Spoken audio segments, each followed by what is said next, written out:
other shows we have for you to enjoy at myclassicradio.net. The Avengers was most certainly not a household name in South Africa prior to the radio series. With no national television service until 1976, the mechanism simply was not present in the country to show television programs to mass audiences. While many other countries reveled in the filmed adventures of John Steed and company, South Africa was not equipped to join in the fun. The series took Britain by storm and made a major impression in the American markets, being that greatest of rarities, a British series given a network transmission slot. However, as a filmed series, rather than a videotaped one, The Avengers was able to gain a modicum of exposure in South Africa through film rentals. Come and listen at myclassicradio.net. Crime does not pay.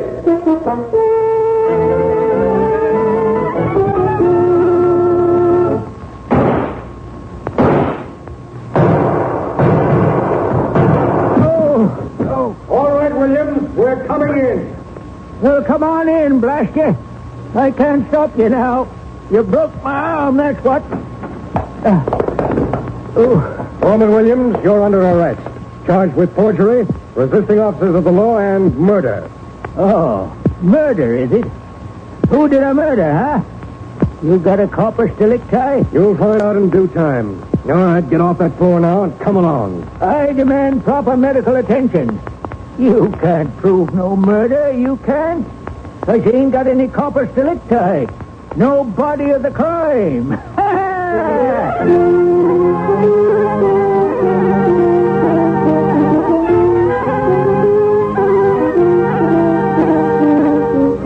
In the interest of good citizenship and law enforcement, we present Crime Does Not Pay, based on the famous Metro-Goldwyn-Mayer series of short subjects. In just a moment, you will hear A Crime, featuring Parker Fennelly.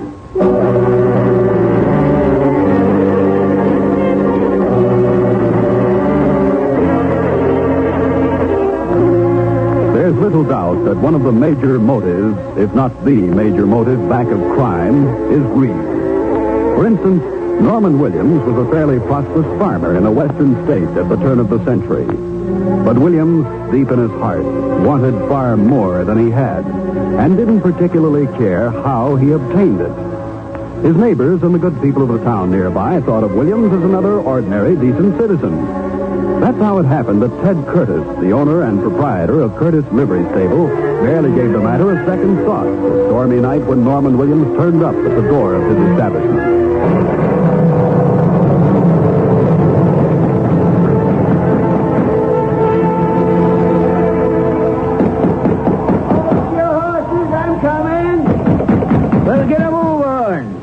Could drown out here. All right. What's on your mind? Norman Williams. What you doing out on a night like this? No time for talk, Curtis. My horse took it into his fool head to bolt on account of the thunder. Will you rent me a rig? You ought to be putting up at the hotel. Will you lend me a rig? I'm getting home tonight, storm or no storm. Oh, all right, take it easy. No cause for temper. But inside, you can have the buckboard. That's good enough for a night like this. Yeah. And give me a hand while I harness up for you.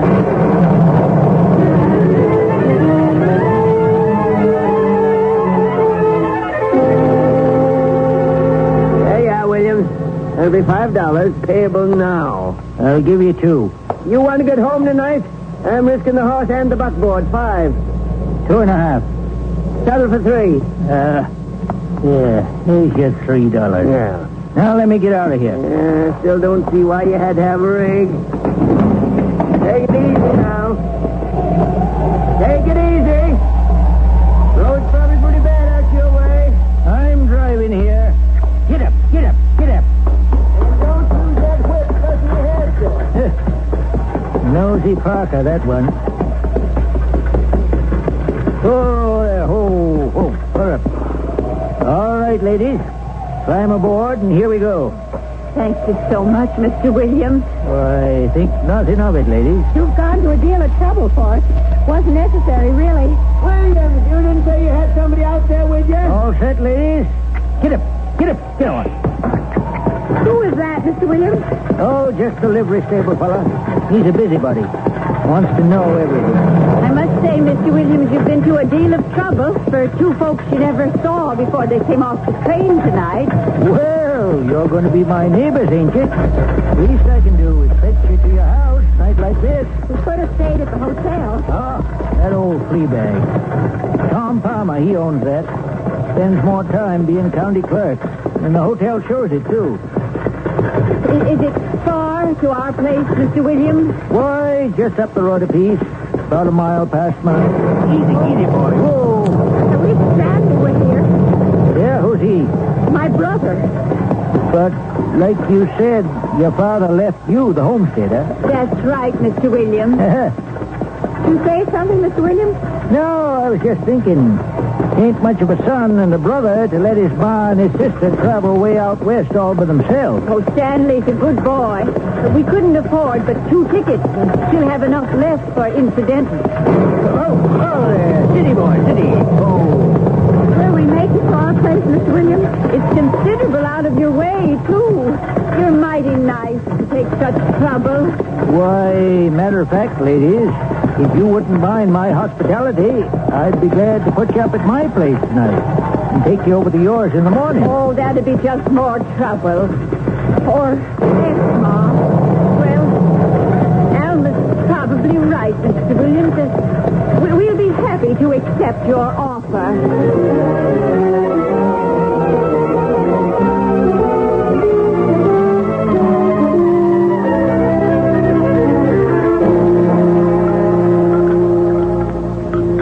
I must say, Mr. Williams, you make a mighty good cup of coffee. Thank you, ma'am. You've got a nice place here, Mr. Williams. Well, all you've seen of it, Miss Johnson, is the kitchen. And with burlap bags all over the floor on account of the wet. Shows you're neat, Mr. Williams. Well, I scratched what I've got out of the dirt. You know, this is rough country out here. Soil's none too good either. We heard it was very fertile. Yeah? Then you heard wrong. It's a back-breaking job getting a living here. Nothing for a couple of women. Now, unless you sell the place. But if the land's bad, who'll buy? I would. Seeing as how you're my neighbors and all. What kind of a price, Mr. Williams? Oh, I couldn't give you much. 50 cents an acre, maybe? That's not much. Hardly pay our fare back home. Aren't you in an awful hurry to buy our place, Mr. Williams? Just a friendly offer, Miss Johnson. Maybe we should consider it, Alma. It's my land and I'm not selling. Not until I see it, anyhow. Well, nobody else will buy. And if you wait, my offer goes down to 2 bits an acre. You're trying to force a sale, Mr. Williams. All this hospitality is nothing but a come-on. I'm telling you to sell. You understand? Alma, please. And I won't sell. Yeah. What are you writing? Writing a bill of sale. That's good as a deed anytime. From you to me for your homestead. I told you, Mr. Williams, I'm not selling my land. And I say you are. Now, sign your name right there. Oh, don't be frightened, Mother. This nasty old man doesn't scare me. I ain't worried about you, young lady. I can take care of you, all right. But you might be worried about your mother. You wouldn't dare touch us. No? Who's to stop me? How do you like this? Oh! You killed her. Oh, no, not yet. Not yet. I just knocked her out, like I would a goat before I cut its throat. No. No, that knife. Will you sell that land? No. No, you can't make me sell it. And don't you touch my mother. It's not the land. There's something on it. Sure. But not on it. Under it. Oil. And I'm the only one that knows. What are you doing with my mother? Let go of her hair. Stop it. I'm just putting her over on the burlap. I wouldn't want to mess up my kitchen. Now, are you selling? You wouldn't dare kill my mother. What do I care? Nobody knows who you are or where you come from. Your brother, he ain't got the money to get here. And I can forge your name to the bill of sale just as easy as not. Now, sign it. Sign it. I can't. Don't make me. Don't force me to. It's all we've got, please. Oh, stop. Let my mother alone. Just you watch.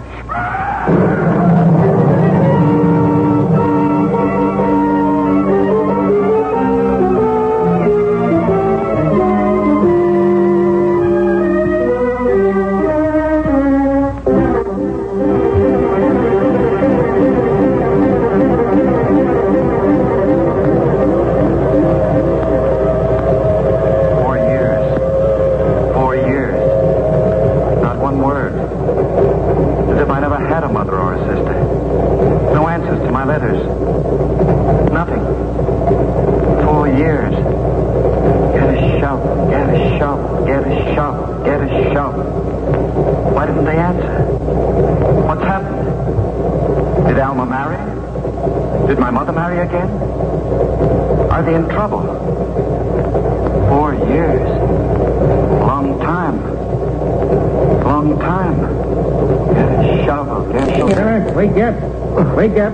Come on, wake up. What's that? Shovel, get a shovel. You are a sound sleeper, son. Oh, you. Are we almost there, conductor? I never saw anybody sleep like you do in these hard seats. Hey, what's all this about a shovel?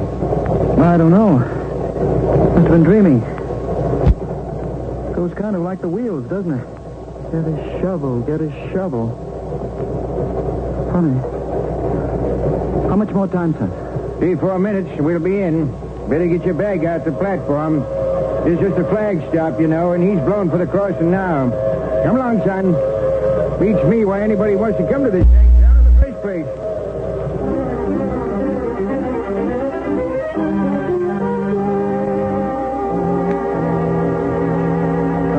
Excuse me, sir. Are you Mr. Curtis?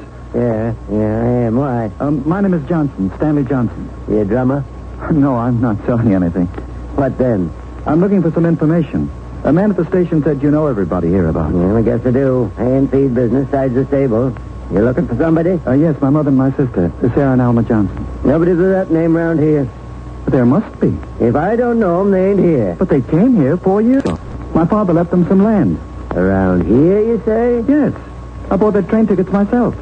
What land? I believe it was called the Swenson Homestead. Norman Williams has that land. Filed a deed on it 4 years ago. 4 years ago? Yeah, there was oil on it. Petered out after a while, but Williams turned himself a nice penny while it lasted. 4 years ago? Mr. Curtis, you're sure there never were any women named Johnson out here? Huh? My mother was a small woman. Gray hair, blue eyes. But my sister was tall and very strong. Say, now wait a minute. Then you did know them? And not so fast, son, but I do recollect one night I had a bad storm. Seems like one 4 years ago, though. Go on, Mr. Curtis, go on. Well, Norm Williams got me out of bed, said his horse bolted. I had my buckboard. I remember he must have wanted it bad. He paid $3. Whole job went worth more than $1.50. He drove out in a hurry. I remember now. I saw him the light of my lantern and the lightning, and he picked up 2 women who were waiting in the road for him. Were they named Johnson? Well, I don't know. I never saw him again. One was short, another was tall. I guess I remember because I thought at the time it was kind of funny, him paying all that money and letting the women stand out there in the rain. Mr. Curtis, would you rent me a rig and give me directions to the old Swenson Homestead? I'll drive you out there myself and charge you only $2. It's a deal. And could we take along a shovel? Sure. Huh? What for? Just a hunch. Something I thought of on the train. I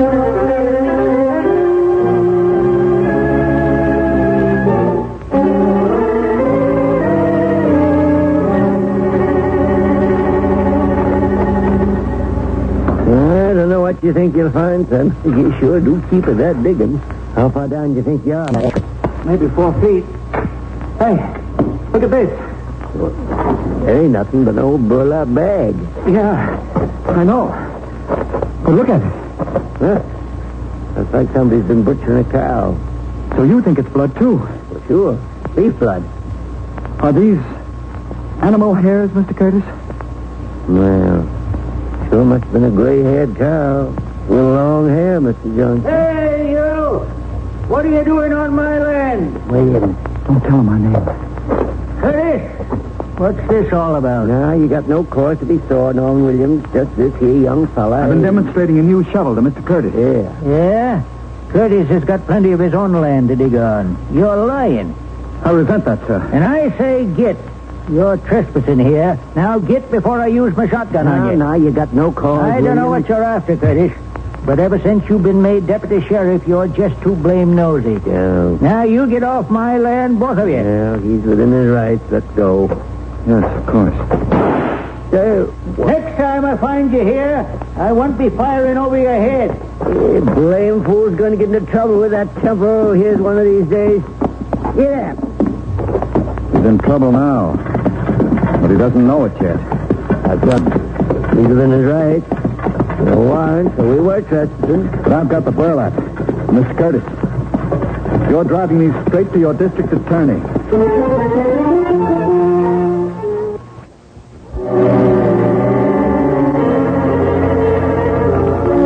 With the stained burlap bag safely under the seat, Stanley Johnson and Ted Curtis drove to the county seat.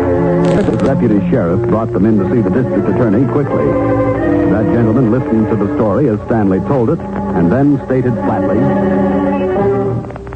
Curtis, if you weren't here to vouch for Johnson's story, I'd think he was crazy.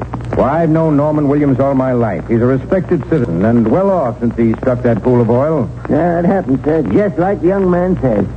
May I ask a question? Go right ahead. Do you remember any of the details of Williams getting title to the Swenson homestead?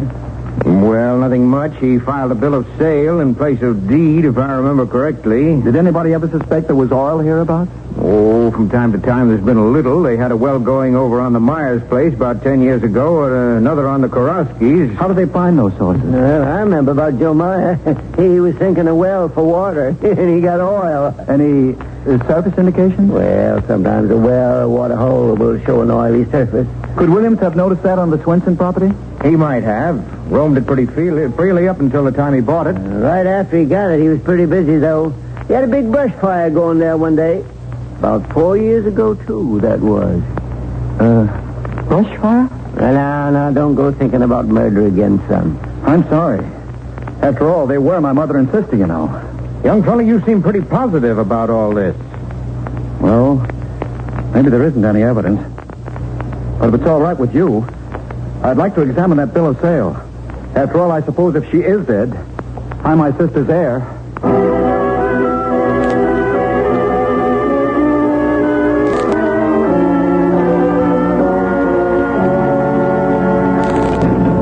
I remember it perfectly.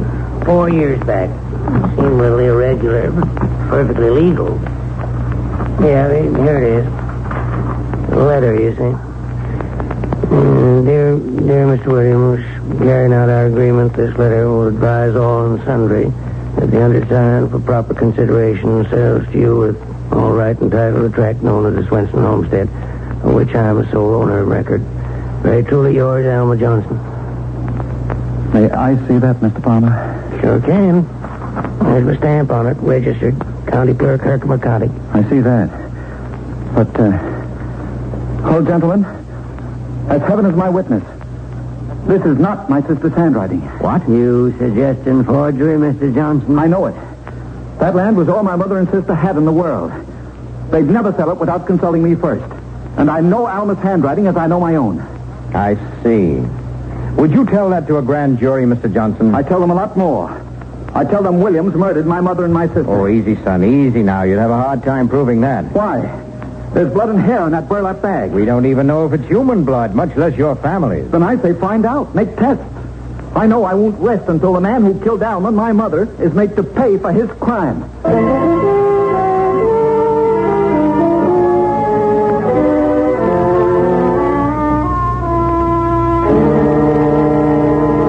Norm Williams? You home? Get me. Williams, you in there? Sheriff and me, we'd like to talk to you. I don't want no visitors today. Come back tomorrow. Sorry, Williams. We're going to see you now. Come on out, Williams. Oh, we'll come in. You don't come on my property, Ted Curtis. I got a warrant. We have a warrant. Yeah. Let's see you serve it, Sheriff. All right, Williams. You're under arrest. Hey, come and arrest me. My house, will they? No lawmen will get in here. Oh. All right, Williams. We're coming in. Come on, Blackie. I can't stop you now. You broke my arm, that's what. Norman Williams, you're under arrest. Charged with forgery, resisting officers of the law, and murder. Oh, murder, is it? Who did I murder, huh? You got a corpus delicti? You'll find out in due time. All right, get off that floor now and come along. I demand proper medical attention. You can't prove no murder. You can't. You ain't got any corpus delicti. No body of the crime.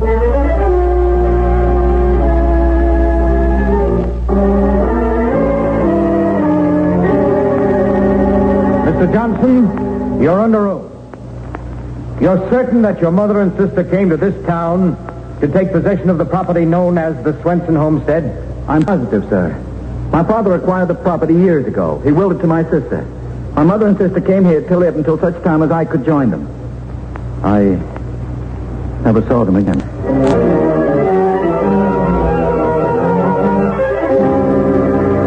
Mr. Curtis, the night of that storm 4 years ago, did you see anyone besides Mr. Williams when you rented him the buckboard? And I didn't know 'em, sir, but I did see two women by the light of my lantern and the flash of lightning. One was short and elderly, and the other one was...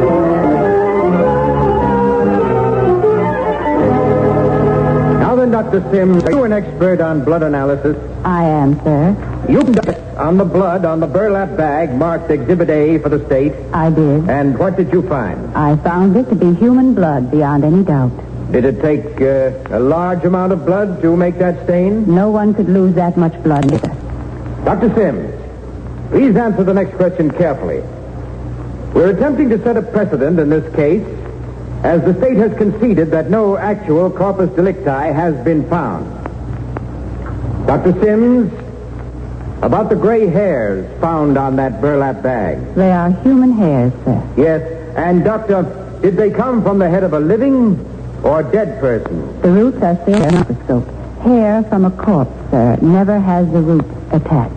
Then, as an expert witness, Dr. Sims, what are your conclusions? That there is evidence of a corpus delicti, even though none has been found. Someone was alive on the defendant's premises, and that someone was killed before he or she left.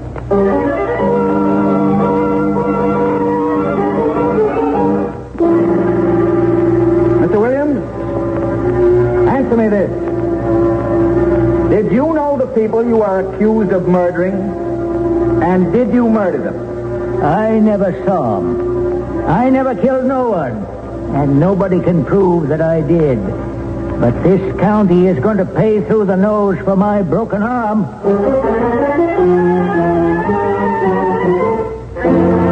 It is our contention, precedent-setting though it is, that through the brilliant microscopic analysis of Dr. Hannah Sims, we have proven that someone was murdered, and by this defendant. True, as my learned colleague has emphasized so often, there is no actual corpus delicti. But we have evidence that one did exist, which was later destroyed in a certain brush fire on the defendant's property, if in no other way. On this evidence, we ask that your very...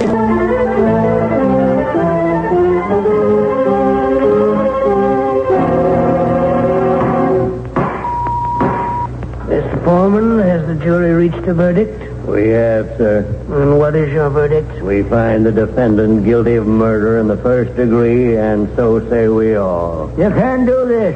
You can't. I'll appeal to every court in the state. There wasn't no corpus. No corpus. You can't convict without a corpus. You can't convict without a corpus.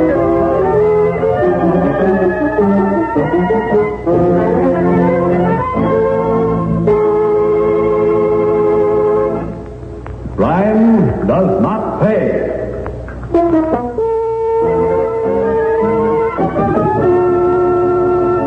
Now, here in person is Parker Fennelly.